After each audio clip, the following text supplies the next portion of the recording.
Hello and welcome to episode 1 of Drone Safe TV, brought to you by Drone Safe Register.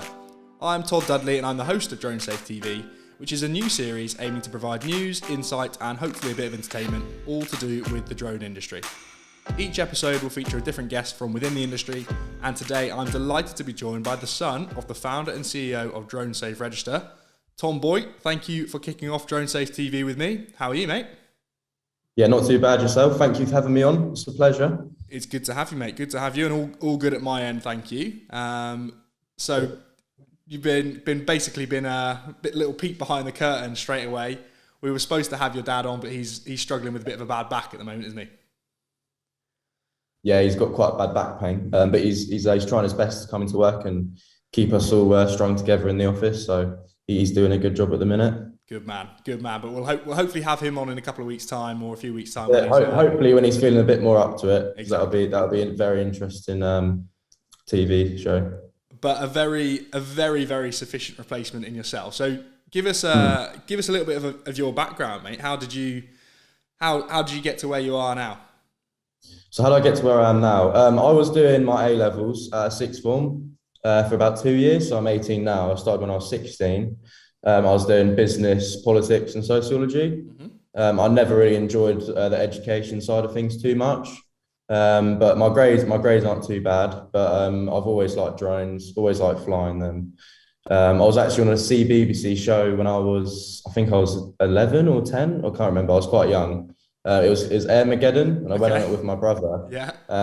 We actually came second, so nice. that kind of involved us flying quite big drones in a big warehouse actually, with obstacles and all sorts of stuff and knockout rounds, and we ended up coming second. Nice. So that's where my passion for drones sort of came in.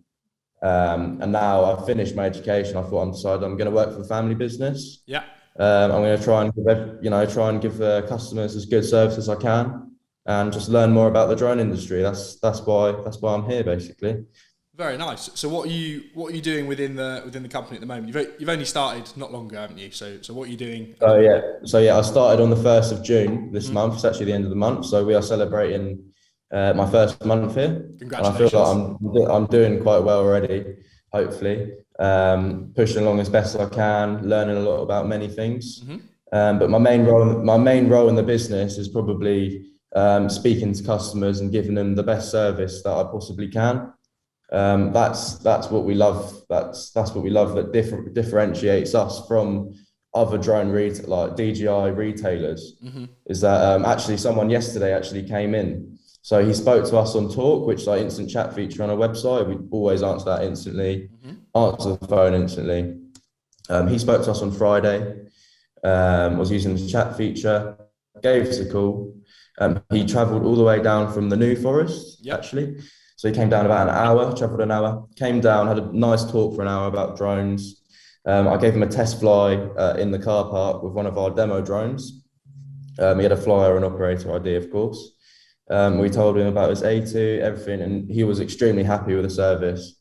And that's really fulfilling for me as a member of Drone Safe store and the register, to be able to give that type of customer experience for people, because I don't think you can really find that many other places. You know, you go to DJI or Jessup's, Argos, or big retailers like that. It's, there's a big difference with the customer service, and that's what we really pride ourselves on. Very nice. What drone did he walk away with in the end?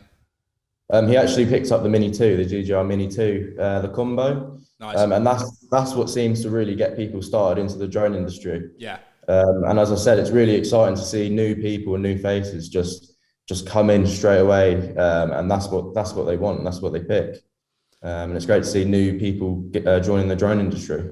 Yeah, nice to see as many new responsible pilots in the industry as possible. That's it. More responsible ones. That's it. Yeah, for sure. Yeah. So people like me and you don't get a bad reputation, eh? That's it. Yeah, we try and make sure they're safe, but as soon as they, we taught them everything's safe through our doors. As soon as they leave the doors, they're up to their own devices. But they should be safe as possible. Exactly. So you've got a bit of history flying drones on CBBC. Your dad's got a bit of history flying drones on BBC. on Dragon's Den. How old were you when he did that pitch? Do you remember it well, or? He would have been I would have been 16, I think, or 15, so I still would have been in school. Yeah. I do remember him actually going up to it. He was quite nervous about the whole thing, but it was obviously very exciting. Obviously, it can really push the business forward and get the traction that we need. Yeah. So I think he was quite nervous about that. But I remember when it was first aired, that was quite good. The whole family came around, had a nice meal, had some drinks, and basically celebrated it. Basically, it was worth celebrating. But it was. Yeah, it was great. Was he allowed to? Did he have to keep it a secret, or was he allowed to tell you guys? I think it was a little bit hush hush, but I think he could tell a few of his family members about it. Yeah. Okay. So okay. Yeah. And did he tell you? Did you have to then keep it a secret, or? Yeah. He told me, and we all had to keep it a secret. So. And then no one. I'm always interested in these things. What was the sort of timings between, like, how much time was there between him doing the actual pitch and then it going out on air? I think it was actually quite a few months, actually. Was it? We had to go through a lot of paperwork and filming and editing and all that kind of good stuff. Yeah. So it took a few months. So it was quite a long wait. But when the date finally came that he was going to be on TV for the first time, it was great. Yeah, it's really exciting. Would you have backed yourself to do that flight into the elevator? I reckon I could have done it, but under those kind of pressures, it's definitely a lot harder than it looks, especially on TV. He actually did get told before he left the elevator, if you crash, it will be on TV. So that just makes his nerves even worse, I think. I think I'd have been more keen to fly it with like a Mini rather than like an Inspire, but good on him for going for it. Went with an Inspire through the lift straight away. No messing about, straight into the den. That is good on him. So I assume, I know a bit of your dad's background, but I assume growing up with him as your dad, there was just sort of drones flying around the house all the time. It was just drones. Yeah. Obviously he was in the car industry before, but I think he's been in the drone industry for about 5.5 years now, 6 years. Yeah. And I remember, he had a car business, and he said, I'm not doing that anymore. Put that to the side. Yeah. All of a sudden, exactly, around my house, just drones and drones. Yeah. I remember in our lounge we'd have Inspire 2 battery stations beeping all night. We're trying to watch TV. So it really was just all infiltrated into our life, basically, just drones. And obviously, I took an interest in it. He's always editing his videos and stuff. Yeah.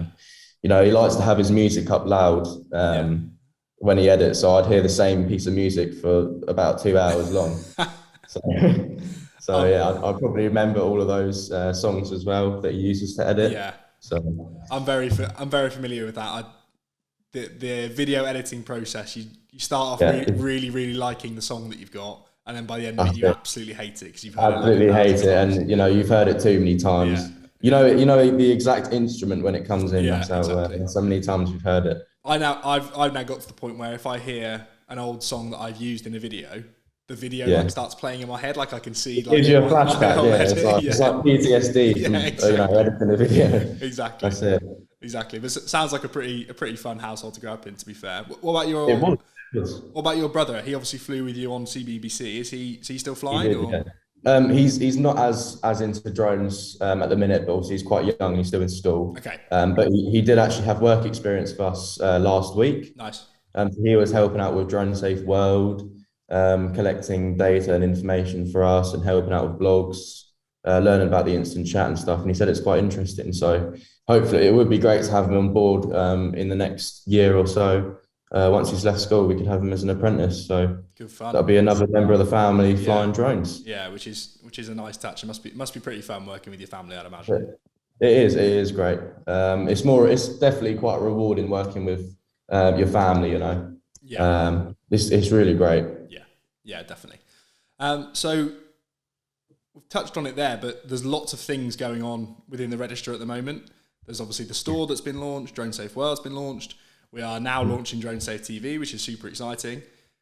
Mm-hmm. So it seems like it's going from strength to strength. So it must be a pretty fun place to be. Just give us a little bit of a feel for why you enjoy it there so far, what you think makes it different, where you think it might go in the next sort of year to 18 months and that kind of stuff.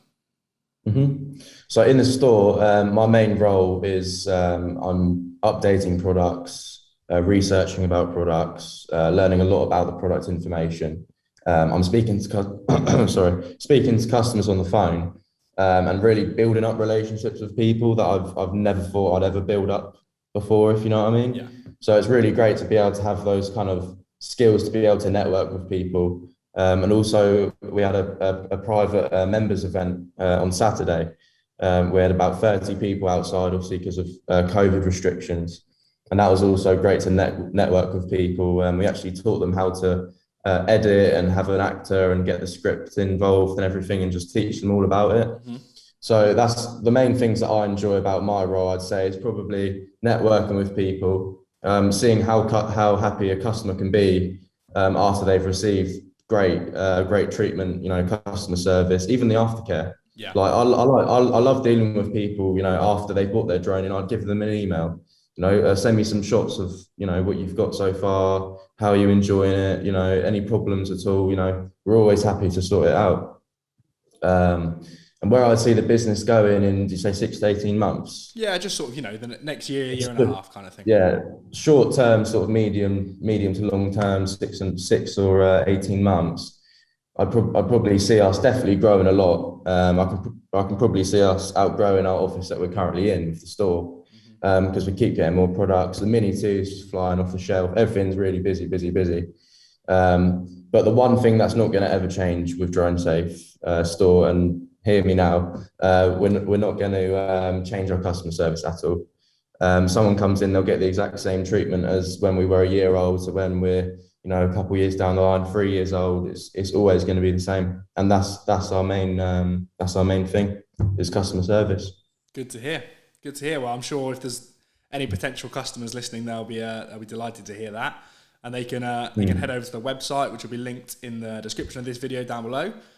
So go and have a check out the store. If you're not a member yet and you want to become a member, There's lots of as a member myself, there's lots of very, very good perks and good reasons to be involved. So broadening it out a little bit then, the drone industry in general gets a lot of media coverage, a lot of it not as positive as we'd probably like it to be. Although, to be fair, I think since the sort of breakout of the COVID pandemic, I actually think a lot of the news we're hearing is quite positive, because it's being used in really creative and innovative ways to sort of help and assist with that. What are your, as someone who's really you've sort of just become qualified commercially, haven't you, I think? So as someone who's A2, A2 qualified. So as someone that's the start of your sort of commercial journey, what do you see, what are your views on the drone industry as a whole at the moment? So my views on the drone industry as a whole at the moment, probably be there's probably quite a lot of grey area in the law with the CAA. There's still a lot of confusion with pilots who have been in the industry for many years, because, you know, there's always legislation changing, there's always, you know, certificates changing, what you can fly, what a legacy drone is. You know, it's definitely a really confusing time for the drone industry, but I think that's actually quite a good thing, because it shows that it's a new thing, and laws are starting to be put in place to try and regulate it as best as they can. Obviously, it's going to be quite a hard job for the CAA to do, and it's going to also be quite hard for pilots to understand that as well. So I feel like we're in a bit of a time of confusion. However, though, the media is actually getting, as you said, it's getting a lot more positive about the drone industry, which is great, because I'm sure bad media like the Gatwick drone incident would definitely discourage anyone, you know, wanting to join the drone industry. You know, it's sort of one of those things, you go into a pub or a social place, you know, what do you do for a living? Oh, I fly drones.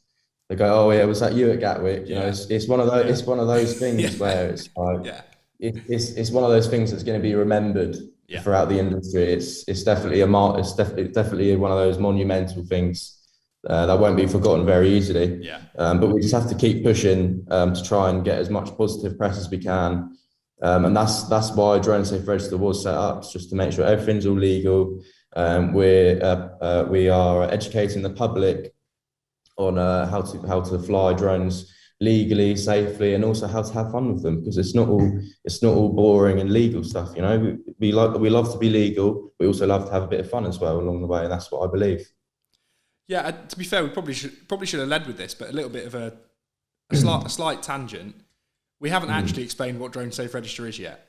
I've probably skipped over that because I'm assuming people that would be good to explain, wouldn't it? Yeah, so I'm assuming people watching Drone Safe TV have probably heard of Drone Safe Register. They probably know a little bit about it, but give us some background. So a little bit of a background. My dad was a hobbyist back in 25 years ago now. It would have been 2016, I think. He was a hobbyist, 2015, 2016. And he found there was a gap in the market, not just for business, just because there was a problem with the legislation in general. And that was, he had a friend or someone that he knew who was charging for commercial work. They didn't have a license, wasn't following any laws, putting people at risk. And he didn't understand, the penalizations of that if he did get caught, prosecutions and fines, etc., etc. So what I think my dad built a register for safe and legal drone pilots approved by the CAA. We actually have 560 members now of the register, and we offer members a lot of work through instant quotes. We're very easy to find on Google because of our powerful SEO website. So if you want to hire a drone in, for example, Lancashire, Lancashire drone hire, and it will just, drone safe register should be at the top. So we offer our members work. We also offer them a lot of discount within the store, a lot more benefits, which because how long have you been a member for? I've been a member. I'm in my 3rd year of membership. Yeah, great. Well, it's great to have you with us for 3 years, and I'm sure you've seen it develop as much as we all have in the office. For sure. Yeah, for sure. It is. The last thing we want this to be is a plug for Drone Safe Register, but it is a genuinely very good thing to be involved in. Yeah. As a drone. Yeah, I appreciate hearing that. It's great feedback to hear. Yeah. Well, I mean, the numbers wouldn't keep going up if it wasn't, would it? They just keep getting smaller. So, so basically, if you're a commercial drone pilot or even a hobbyist, get on the website and have a look and see if it's for you. And yeah, one of the good things is that it can support you with all this complicated legislation and making sure you're flying legally and safely and that kind of thing. Well, keep you up to date and all that kind of stuff. Exactly. So, a few questions about your flying specifically, if that's all right. Yeah. So, firstly, what is your favourite drone to fly and why? My favourite drone to fly, it's probably one of the only drones I've actually flown.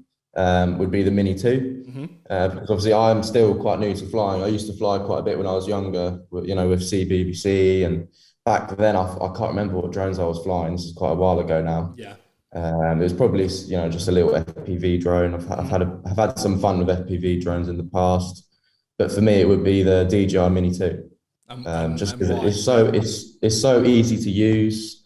The features on it are great. The camera quality is absolutely insane. For what it is, you have half an hour flight time. It's more than enough. It's just so easy. It's just so easy to use because I'm in the same place as a lot of starter people who are just A2 qualified or whatever, and they want to get more experience with their drone. Go out and get some pictures of the sunset. That's what I've been doing. Yeah. Getting some videos over fields, and that's the type of stuff that I've been doing with my drone lately. But the Mini 2 is definitely one of my favorite drones. So I've never flown FPV, and I'm desperate.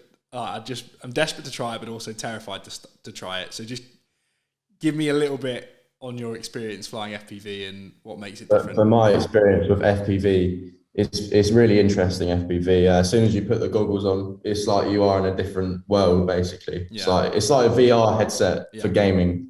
If you know what that is, yeah, it's kind of like that. So as soon as you get into this, it's like you're in a different world. It's almost like you are the drone. That's amazing. It's really exciting, but it can make you feel a little bit disorientated at first. Yeah. So I remember when I first had a go of it, I was actually walking around and pacing about and moving my neck up and down like that, and I didn't know what to do with my body basically. But obviously now I've flown a little bit more. You learn to keep still, and probably tips I'd give is probably just try to be as smooth as possible. Yeah. And don't be too big for your boots when you're flying, because it can easily go into a tree. Yeah. Not from my personal experience, but that can definitely happen because they are quite quick. They do accelerate quite quickly, the FPV drones. So, have you flown the DJI FPV one? No, I haven't flown the DJI FPV. I've flown Cinewoop. Okay. We've had that in the office and we've had that outside. Yeah. It's not so good outside when it's windy. They can just fly away like that. That's the only problem with them. But the DJI FPVs, it's almost like a normal drone that you'd use for taking pictures and an FPV like combined together. So it's not so bad in the wind. Yeah. So it's almost like a 2-in-1 kind of thing. If you're used to normal drones and you want to get into FPV, but you're too scared to take the big leap into the bit where it's like you could fly away in the wind, blah blah blah. Yeah. Just the normal worries of buying a new drone. Yeah. The DJI FPV is definitely a great option. Okay. Nice. I might look into that if I feel brave enough at any point. Yeah, it's all about being brave. Yeah, exactly. It's a funny one, isn't it? I still remember the first time I flew just like a normal drone, the first Mavic Pro, which was my first drone, and there's just this feeling as soon as you take off that it's just going to fly away. You just exactly, because you're not used to the control or experience. You think it's just going to go into a bush. I was just terrified for about 10 minutes that it was just going to disappear, and weirdly, unsurprisingly, it doesn't. But it didn't, because DJI is so clever. Their technology is really clever. Yeah, exactly. I don't know about you, but I watch a lot of drone content, whether it's YouTube or Instagram or whatever. Yeah. And I'm seeing a huge shift at the moment between, I think people are getting a little bit, not bored with, but the standard drone footage of, a nice aerial shot over the sea or, excuse me, of a sunset or whatever, I think has become standard and the norm. And at the moment, I'm seeing a huge shift towards FPV footage. Because some of the stuff you can do is crazy. Have you seen Johnny FPV? Yeah, Johnny. He done a thing for Red Bull. That was incredible. Unbelievable. Yeah. I mean, there's a huge skill gap. That's the only thing, and the drone industry needs to adjust to that. Yeah. You can't just jump into an FPV drone with the goggles and just expect to be like Johnny FPV or these experienced people who've been in the game for probably years. Yeah.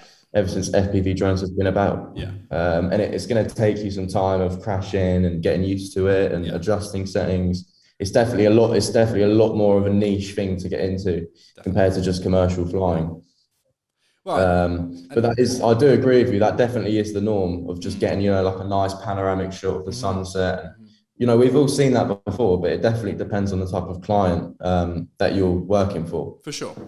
So if you're going for a nice commercial company who wants a nice smooth professional video, that will work perfectly. There's nothing wrong with it at all.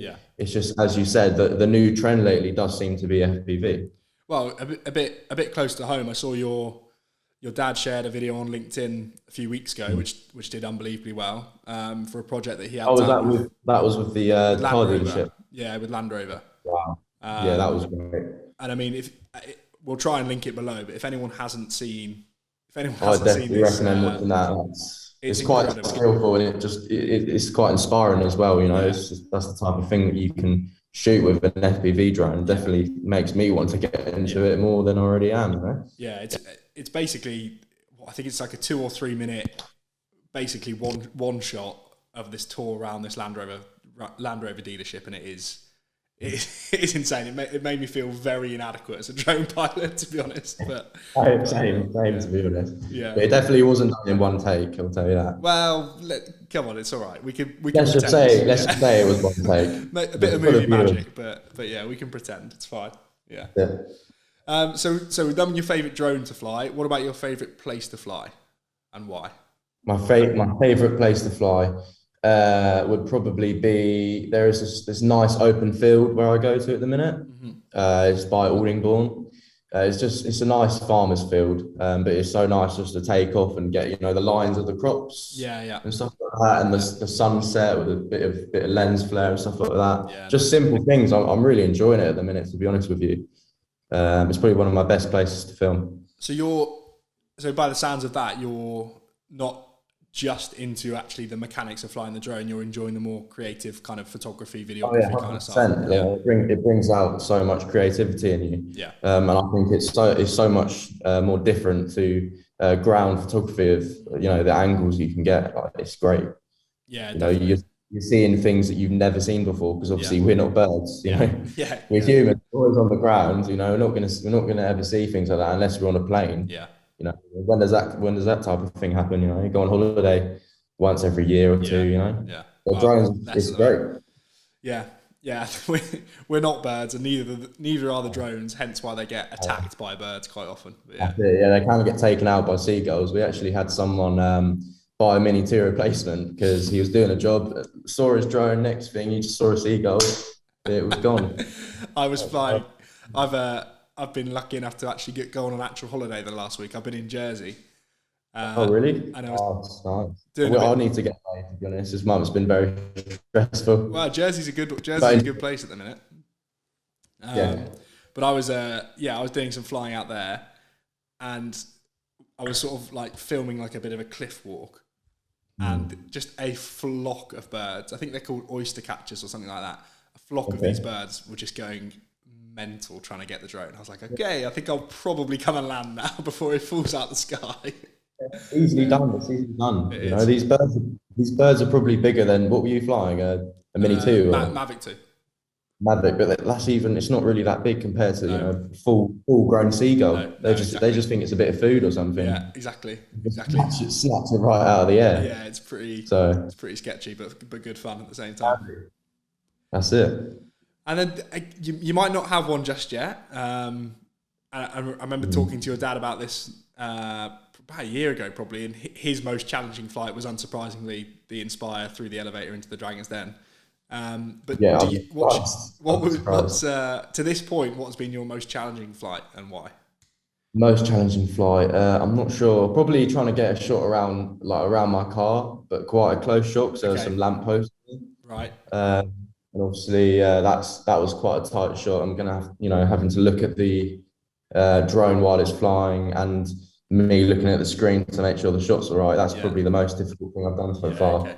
But I'm still in the amateur stages, and I'm going to try and get better. But hopefully, if we have a recap soon on one of these Drone Safe TV videos, I'll be doing some more flying, and I'll tell you what my most challenging flight was. Yeah, definitely. We'll get you back on and hear about something outrageous that you've been up to for sure. That's it. I'm 100% excited for that. And then, if you could film something or somewhere that you've never filmed before, what would it be? But you also, the beauty of this question is that you don't have to worry about whether you're allowed to fly there. You don't have to plan. You don't have to write a risk assessment. You've just got like unfiltered permission to fly wherever you want. Unlimited permission to fly wherever. Yeah. Really interesting. I don't know, to be honest with you. I'm trying to think. There's so many. When you ask a broad question like that, it throws me off completely because there's so many great things that you can film. Probably be in London, somewhere in London, to be honest. Like if I could fly to the top of the Shard, I think that'd be quite cool. And obviously, it's quite sleek going down the the windows a bit like that. Yeah. If I could get an FPV shot, I don't know if it would be possible or not. FPV shot of me flying down one side of the building, going through it, and then going down another side, but like really quick. So it looks, really cool. Yeah. That would take some skill and some permission to get, but obviously. Don't need permission. In this hypothetical world, you don't need permission. Hypothetical, no, you can do whatever you want with drones in this hypothetical world. So. That's a good choice. Your dad actually said a similar thing last time I spoke to him. He said he'd love to fly down the Thames if he didn't have to worry about all the planning that goes into it. So yeah, probably the size of the no-fly zones. So where I live, Goodwood, I live near the Goodwood aerodrome. Yeah, and just the size of it, the circle is, I feel like it's so unnecessary. Yeah. You know, if I wanted to film outside of my house, just get a shot of my house, I'm not allowed to do that. Yeah. I'd have to call up good with myself and say, you know, I just want to get a picture of my house. 9 times out of 10, they're going to say no. Yeah. Because recently, I think they had a drone fall down, crash one of their events. So Right. they've really got quite you know, quite skeptical about allowing drones to be flown in no-fly areas. Yeah. But I definitely make it just a little bit smaller. Yeah. If we could, if as long as it's all safe, of course. That's the main. I've always thought about those zones that I completely understand why they're a necessity. I get it, but for me, like, I get so take my like Jersey flight for example. Jersey's quite a tricky place to fly because the island's so small. They've got a decent sized airport, so their zone is pretty big. So there's not many spaces. The island, yeah.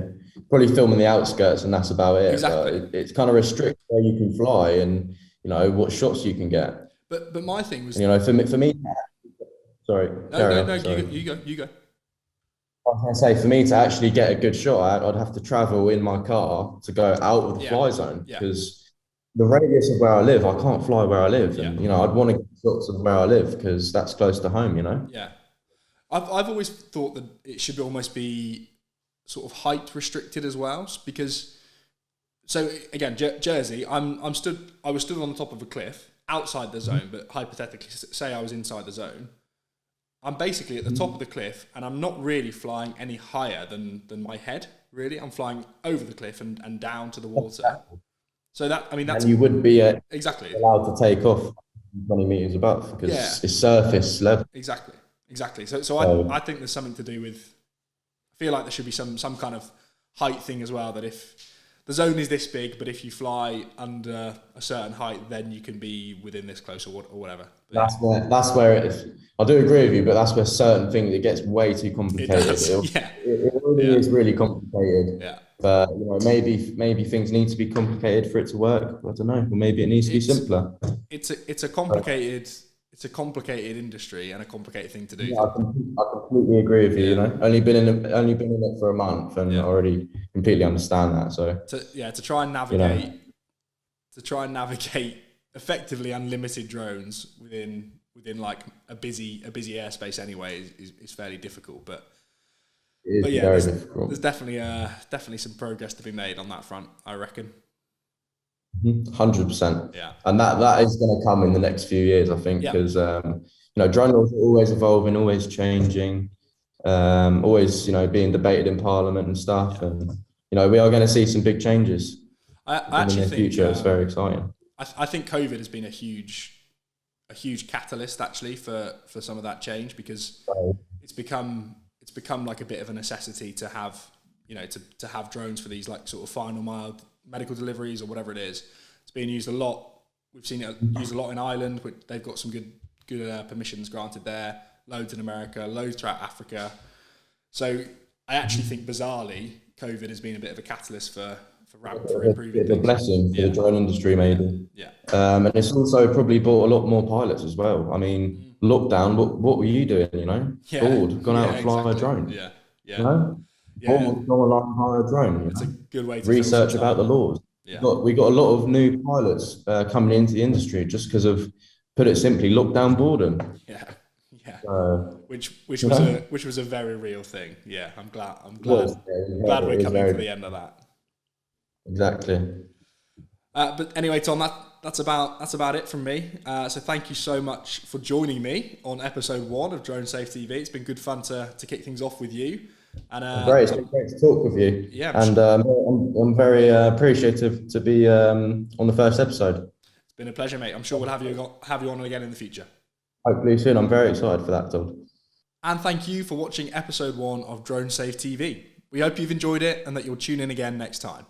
You can subscribe to our YouTube channel and follow Drone Safe Register on all of our channels to make sure you never miss an episode. If you're a professional drone pilot or just a hobbyist and you are not a member of Drone Safe Register, head to our website to have a look around and see if it's for you. You can find links to our website and all of our social media channels in the description down below. Thank you for watching. We will see you next time on Drone Safe TV. Fly safe.